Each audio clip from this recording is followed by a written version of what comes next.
High, আমি সঙ্গীতা চলে এসেছি আবারও একটা ছোট্ট ভিডিও নিয়ে। আজকে প্রিয়াঙ্কাদি স্টুডিওতে হেয়ার ডেমোস্ট্রেশনের কাজ ছিল, ওই জন্য আমি সকাল সকাল রেডি হয়ে ম্যাগি বানিয়ে নিয়েছিলাম, কারণ সকালবেলা ম্যাগি খেয়ে বেরোবো। তারপর আমার বিএমডাব্লিউটা নিয়ে বেরিয়ে পড়েছি। আর ওই সাইকেলটা প্রায় আমি 1 বছর পর চালালাম। এখন যখন সাইকেলটার দিকে তাকাই তখন ভাবি, মানে এই সাইকেলটা কেনার জন্য আমি এরকম তাণ্ডব নৃত্য করেছিলাম বাড়িতে। কত কান্নাকাটি, কত জেদ করেছিলাম সাইকেলটা কিনে দেওয়ার জন্য। কত জেদ করার পর সাইকেলটা আমাকে কিনে দেওয়া হয়েছিল। আর এখন সাইকেলটার দিকে ঘুরেও তাকাই না যে সাইকেলটার কী অবস্থা।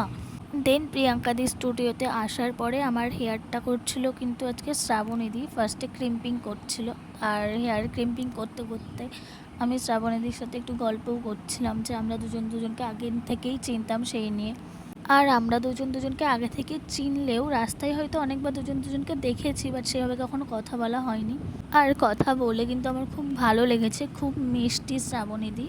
দেন ক্রিম্পিং করা শেষ হয়ে গেলে দিদি এখানে আমার চুল কার্ল করতেও বসিয়ে দিয়েছিল, মানে জাস্ট যে হেয়ার স্টাইলটা দিদি করবে সেটা করছিল। আর হেয়ার কমপ্লিট করতে করতেই, মানে কমপ্লিট করার আগেই আমার লাঞ্চটা চলে এসেছিলো, যেটা অর্ডার করেছিল। আর দেখো প্রায় 3টে বাজতে যায়, মানে প্রায় অনেকটাই লেট হয়ে গেছে। আর লাঞ্চটা কিন্তু আমাকে ওখান থেকেই প্রোভাইড করা হয়েছিল। দেন এখানে আমি লাঞ্চ করতে বসেও পড়েছি। আর লাঞ্চ করা শেষ হয়ে গেলে আমি আবারও লেগে পড়েছিলাম কাজে। আর আজকে কিন্তু দিদি দুটো হেয়ার স্টাইল করেছিল, এটা ছিল প্রথম। ফার্স্টের হেয়ার স্টাইলটা কেমন হয়েছে অবশ্যই কিন্তু কমেন্ট করে জানিও। আর এটা ছিল সেকেন্ডের হেয়ার স্টাইল। কোনটা বেশি ভালো লাগছে দুটোর মধ্যে অবশ্যই কিন্তু কমেন্ট করে জানিও।